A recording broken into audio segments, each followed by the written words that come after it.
Qual o nome dado às estruturas microscópicas que formam os seres vivos? Resposta 3. Células é o nome dado às estruturas microscópicas que formam os seres vivos.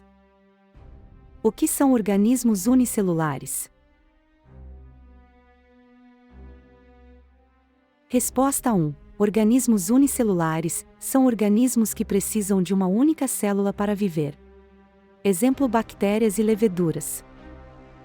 O que são organismos multicelulares? Resposta 3. Organismos multicelulares são organismos compostos por várias células. Cada uma delas possui funções específicas e age em conjunto com as demais. Exemplo: plantas e animais. O corpo humano é um organismo multicelular e possui células extremamente especializadas. Em sua grande maioria, essas células são compostas por. Resposta 2. O corpo humano é um organismo multicelular e possui células extremamente especializadas. Em sua grande maioria, essas células são compostas por citoplasma, núcleo, organelas e membrana celular. Recebem o nome de neurônios e apresentam formas e funções peculiares. Estão espalhados por todo o corpo e são responsáveis por conectar o cérebro às demais partes do corpo. Eles são célula. Resposta 4. As células do sistema nervoso recebem o nome de neurônios e apresentam formas e funções peculiares.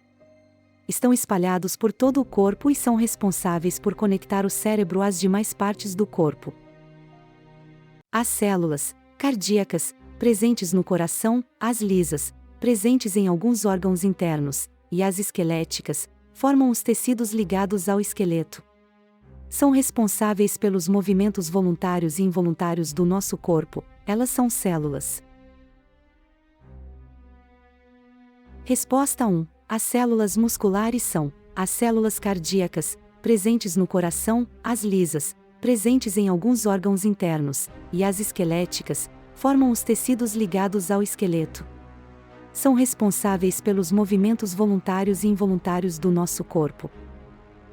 Os glóbulos vermelhos, hemácias, e os glóbulos brancos, leucócitos, são células. Resposta 3. Os glóbulos vermelhos, hemácias, e os glóbulos brancos, leucócitos, são células sanguíneas. Os hemácias são células sem núcleo, são responsáveis pela cor do sangue e por transportar os gases. Os glóbulos brancos podem ter mais de um underline e são usadas na defesa do nosso underline. Resposta 2. Os glóbulos vermelhos, hemácias, são células sem núcleo, são responsáveis pela cor vermelha do sangue e por transportar os gases oxigênio e gás carbônico. Os glóbulos brancos, leucócitos, podem ter mais de um núcleo e são usadas na defesa do nosso organismo. Da menor unidade de organização para a maior, qual a sequência do nível de organização do corpo humano? Resposta 4. Da menor unidade de organização para a maior, a sequência do nível de organização do corpo humano é células, tecidos orgânicos, órgãos, sistemas, organismo. As funcionam como blocos de construção, e a partir do agrupamento delas são formados, os quais compõem a estrutura dos que podem ter mais de uma função e que interligados integram um. O humano é formado pela união de todos os sistemas do corpo. Resposta 1. As células funcionam como blocos de construção, e a partir do agrupamento delas, tecidos orgânicos são formados, os quais compõem a estrutura dos órgãos que podem ter mais de uma função e que interligados integram um sistema. O organismo humano é formado pela união de todos os sistemas do corpo. Sistema responsável pelo transporte dos gases da respiração, dos nutrientes e de outros componentes no corpo.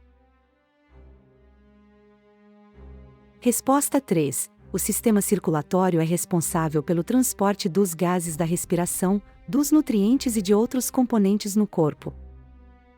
Sistema responsável por captar o ar do ambiente e por transferir o oxigênio, O2, contido no ar, para nossas células sanguíneas.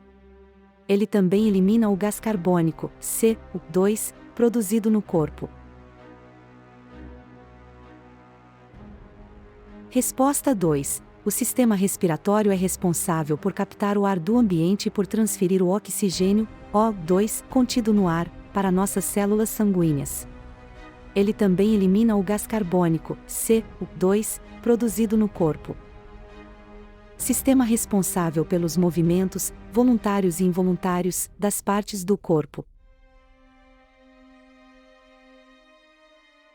Resposta 4.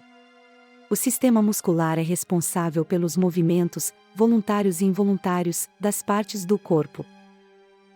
Sistema que tem como principal função filtrar o sangue, retirando impurezas e restos de nutrientes não utilizados pelo corpo. Esses resíduos são eliminados pela urina. Resposta 1. O sistema urinário tem como principal função filtrar o sangue, retirando impurezas e restos de nutrientes não utilizados pelo corpo. Esses resíduos são eliminados pela urina. Sistema responsável por gerar outro ser humano. Resposta 3. O sistema reprodutor é responsável por gerar outro ser humano. Sistemas que têm como principal função drenar o excesso de líquido dos tecidos, ajudando a remover impurezas do organismo. Além disso, os seus nódulos auxiliam em outro sistema. Resposta 4. Linfático e imunológico. Os sistemas linfático e imunológico têm como principal função drenar o excesso de líquido dos tecidos, ajudando a remover impurezas do organismo. Além disso, os seus nódulos auxiliam em outro sistema. Sistema que está conectado a todos os demais sistemas e é responsável pela coordenação das atividades de cada um deles, de modo a garantir que nosso corpo funcione de maneira organizada e conjunta. Outro sistema também o auxilia e é responsável pela interação com o ambiente externo. Resposta 2. Nervoso e sensorial. O sistema nervoso está conectado a todos os demais sistemas e é responsável pela coordenação das atividades de cada um deles, de modo a garantir que nosso corpo funcione de maneira organizada e conjunta. O sistema sensorial também o auxilia e é responsável pela interação com o ambiente externo. Parabéns! Você chegou ao final.